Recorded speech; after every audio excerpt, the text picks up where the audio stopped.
where we are standing right now is actually a very fascinating locality. This is known as Daro Shifa, or the door of healing. This door right here is the entrance to one of the oldest hospitals in Asia. Survived for almost 300 odd years, and now it is not really a hospital, but it has a lot of things that go on. And throughout the walk, what we will be doing is, this is going to be as raw of a Ramzan experience as possible. Yeah? So imagine you're just one amongst the thousands of other people that throng for multiple reasons, shopping, eating, just experiencing, being around the Charminar in the old city.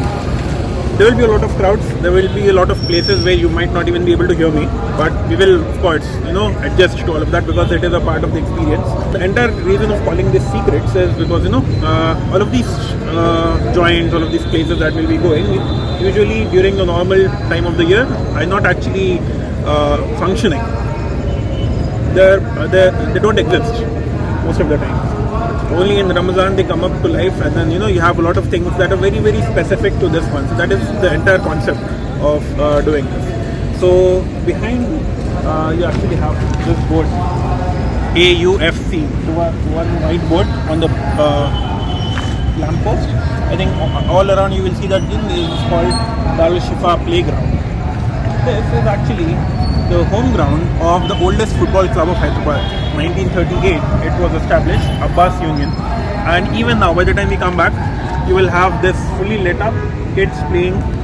So tournaments happen in the night, because in the day you're fasting, you cannot actually pray and raise that much energy. In the night you have matches happening between different football clubs of Hyderabad. So this is a part of the city's history. Hyderabad is not really famous for football. We're not even close to the colonial cities, Calcutta and all that. But still, in 1938, in the heart of the old city, you have a football club that is still running today.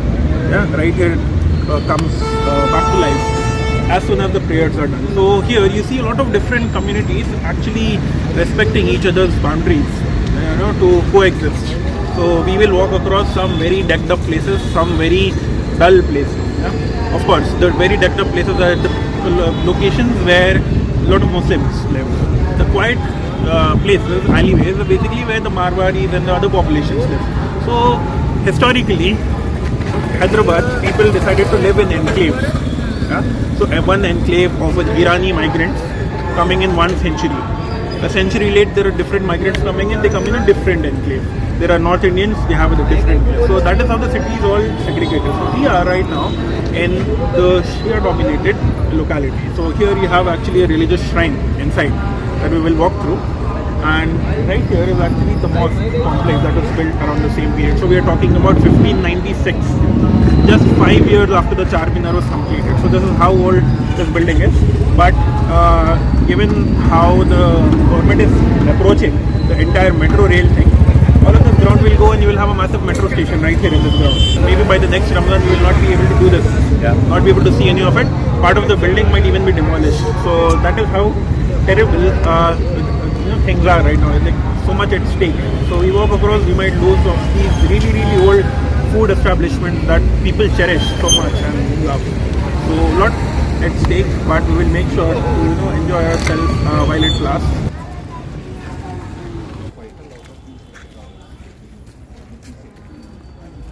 This is the actual courtyard of the hospital. So when you came here, this is where the triaging used to be done. So the brand of medicine that was practiced, it was called Unani. Essentially, it was an ancient Greek system of medicine that was brought here through Arabia. It found its way here.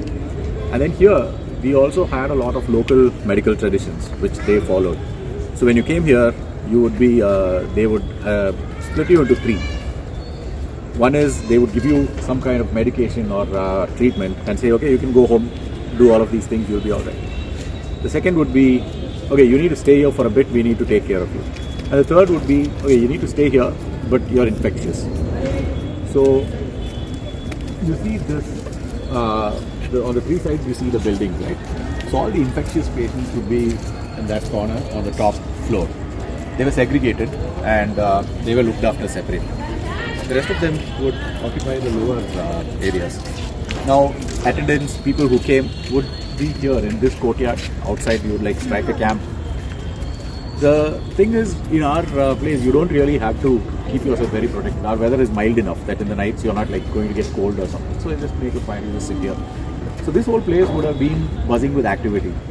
Right? And this is where medical care was given. And we're talking about like the late 1500s. So that is, and these are the actual buildings which have survived. Like, so you see the top arches are bricked up. That bricking up is normal, is modern, but the other bits are all surviving from there. And here, just like Sibgat was saying, the metro line is going to pass here. So this thing is slated to be knocked down, this part of it. And unfortunately, So this is not a heritage site? it is a heritage site, but It was a listed heritage site until 2017 when the metro rail notification came and they delisted so it's the price we are paying for development. development. And not just this. So when you go out on the main road that you walk, you'll notice that the width of the road is 60 feet approximately. So it's a consistently uniform wide road. This was the road that was laid by the founding dynasty, the Qutub Shahs, 1591 when the city was first founded. So it has not changed for 430 odd years. And of course, the metro rail viaduct will only take all of the 60 feet of the space. So it will, of course, you will need at least 100 feet on either side to accommodate the rest of the traffic. So imagine 100 feet on both sides being knocked down to accommodate stations and infrastructure for the metro. So this is going to be a nightmare. The Khadim Munshi Naan, or the old accountant's naan, accountant's bread. And so it's a very small two-shop establishment, and there's hardly any place to stop there. You cannot talk actually. So what we will do is we'll actually go with one of the best bread you will taste. You don't need anything to go with it. That is how nice it is. It's not dry at all. It's very moist. I can keep going on talking about how good it is. But the story behind is that this guy was founded in 1851. And since 1851, he's at that very spot. He has not moved. In 1851, the Nizam was his literal neighbor. So on the boundary of the Nizam's palace wall, he had his shop come up. And over time, we see that the Nizam's palace got smaller and smaller due to road widenings and due to takeovers, selling the property. But his shop is still there, where he was originally the neighbor of the Nizam. Now he's the neighbor of the Indian government. That entire stretch is actually of naan sellers. One community, that is the Shia community, that sells naans on that stretch. As we walk across, you will see at least 15 to 20 on either side.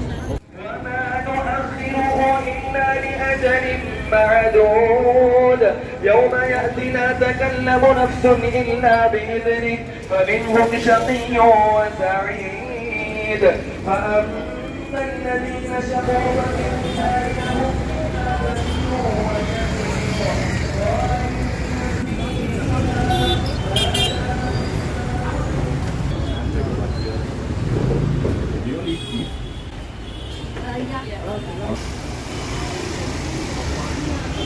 In school, these guys used to make fun. So they'll all ask, thumbs up and kaun pade? And then everybody would say different, the prophet or God or something. Then they, dahi pade is the right answer to it.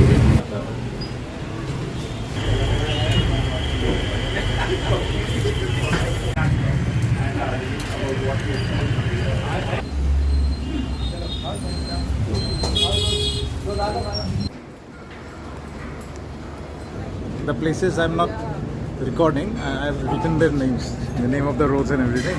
Notepad में लिख के रखा हूँ. बाद में फुर्सत में आपसे सामना.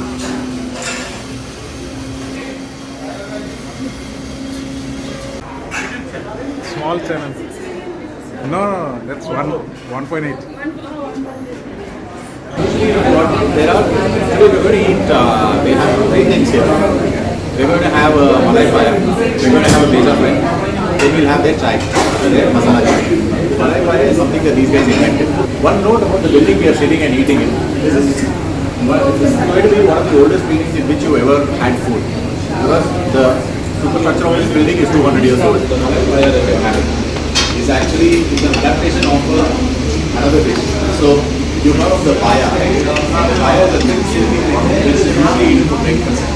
The malai paya is something that they take that executed. It's also extremely sweet and the milk is overboiled. That's because they keep the milk boiling. So when you walk out, you'll actually see there'll be like a big basin of milk that's boiling all the time. And they keep adding more milk to it. So it's just thicker all the way. And that's why it's so thick. So that thickness, it'll coat your mouth and remain there for like hours on end. So it's kind of like the intended effect. But if you don't like it, it's terrible. But yeah, the challenge here is to figure out what are the spices in it. Right? There's no official list, and we also don't know it's anybody's guess. But it's a fun game to play while you're drinking it. I'm like, okay, I taste this, I don't taste this kind of thing. इलायची, there'll be black pepper. Black pepper होगा, दालचीनी होगा, normal जो होगा वो तो होगा ही. Cardamom? He said queso. Queso, what's queso? Suzuki में 4 चांद लगाए नंबर 1 कलेक्शन के जरूरत में जाए आइए इधर आइए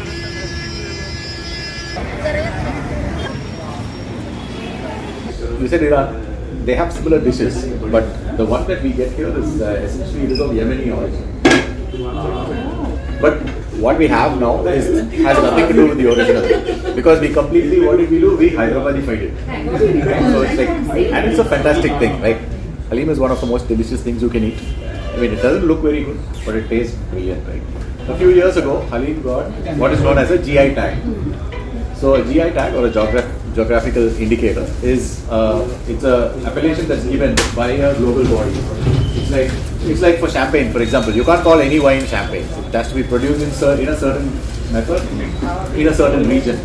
So like that, Hyderabadi Halim. You can't call anything Hyderabadi Halim unless it follows a certain set of rules while making it. Right? Now, a few of those. This is not an exhaustive list, but a few of those are these.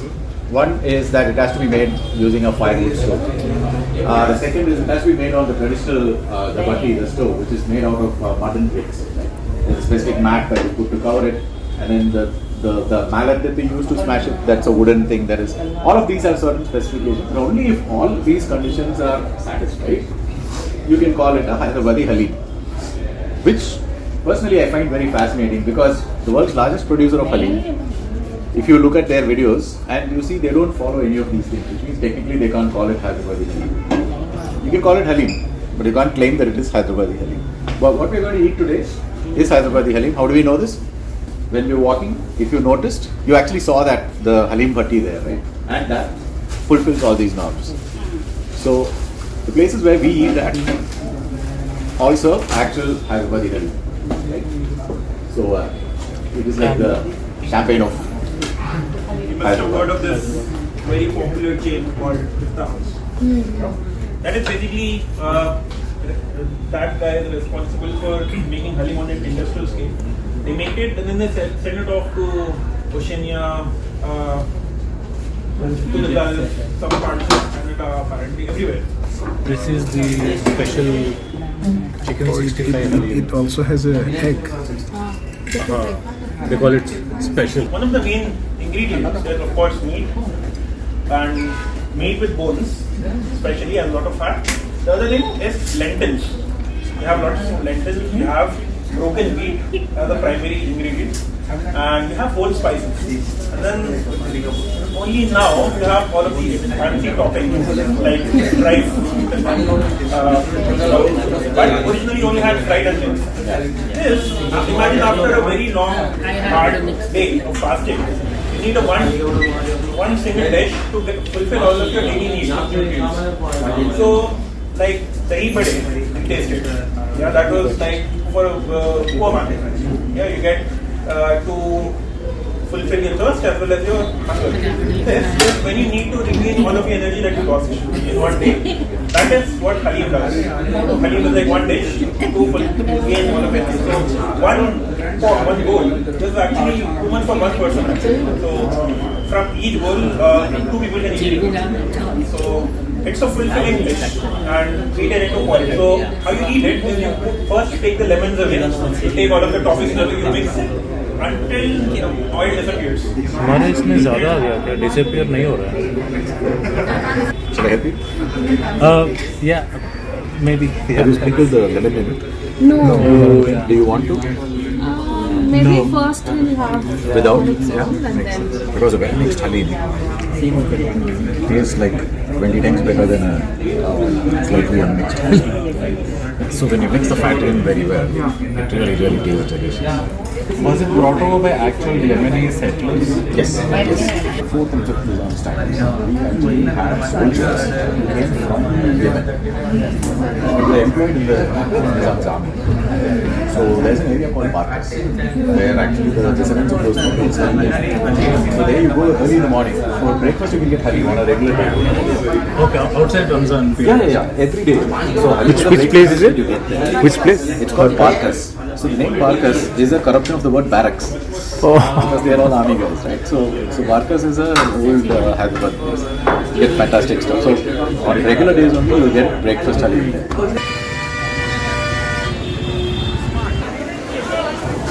अभी ये बनने के लिए रख रहा है बन गया बन के आ गया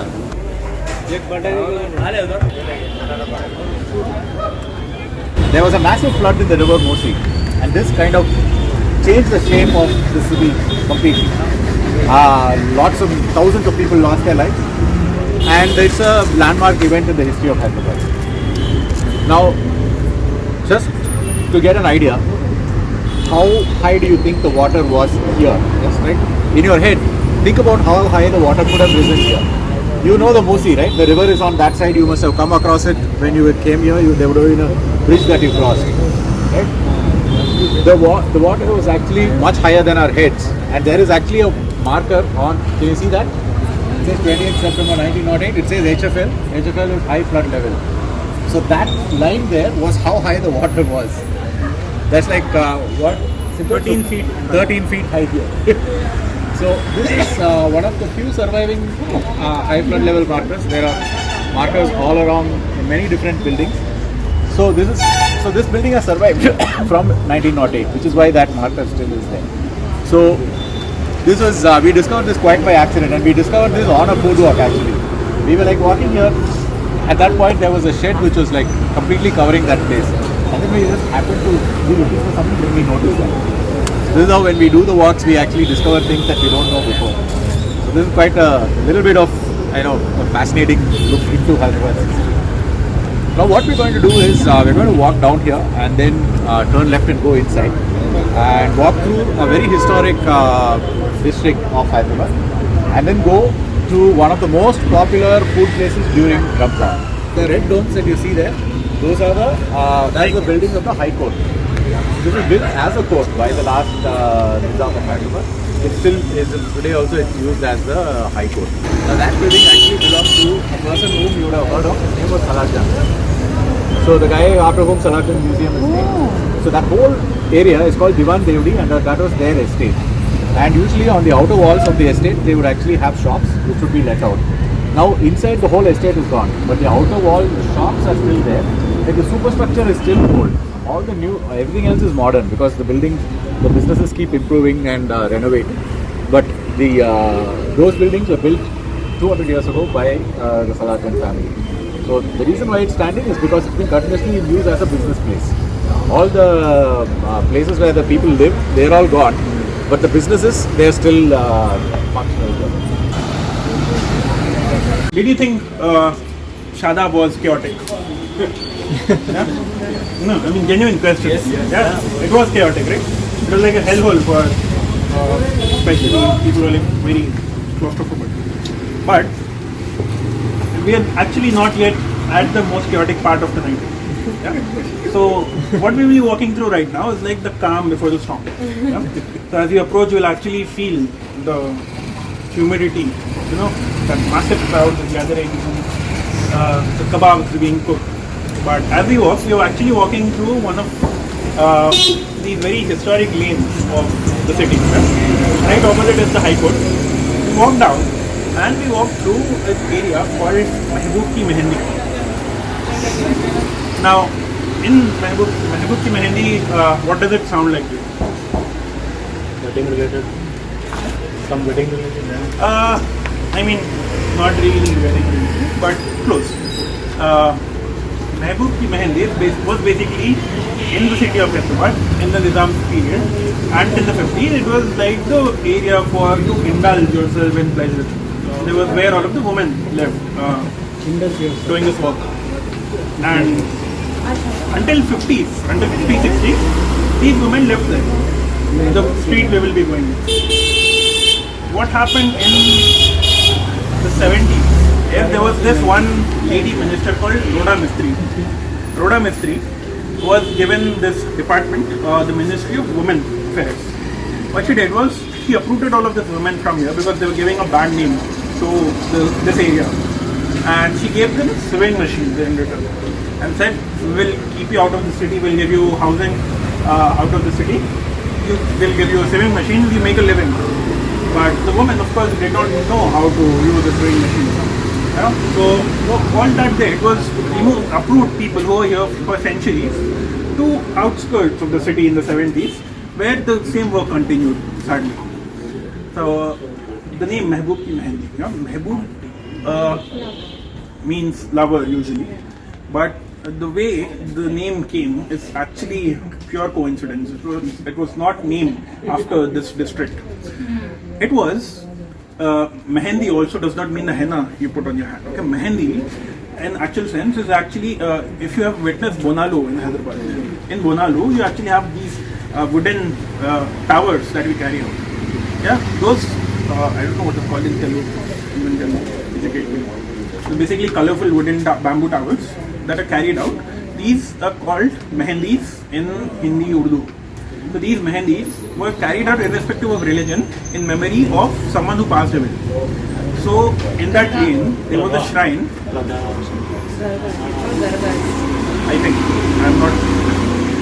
So there was a saint, in Baghdad, Iraq, called Mehboob Subhani. Mehboob Subhani basically meaning the lover of God. So his shrine was there, and there they would actually erect this memorial in his memory. So Mehboob Ki Mehendi was named after the saint. So it was later, after this shrine was built, that these women eventually came up in 2 centuries ago and worked out of there. So as we walk through, you will see that there are a lot of houses, very traditional old houses, where you would go in, there would be a courtyard and there would be rooms inside. There would be one lady who would be employing one of the other ladies, and they would be running their work in those houses. Now once these women were uprooted, the name that was tarnished still continued to be tarnished. So people who came to live there were like, the stigma of that past was still there. But now what happened was, this was the 1950s, 60s, and it was Bengali population who was brought in and settled there. So as you walk, you will see that there are a lot of signboards in Bengali. Throughout the rest of our walk, what you see is there are a lot of Bengali signboards. Because after the partition of India, a lot of migrants came to Hyderabad, and then they were given this small quadrant to settle in. So these women were uprooted, and then the Bengalis were brought in. And here, this area is quiet because here most of the Marwaris live.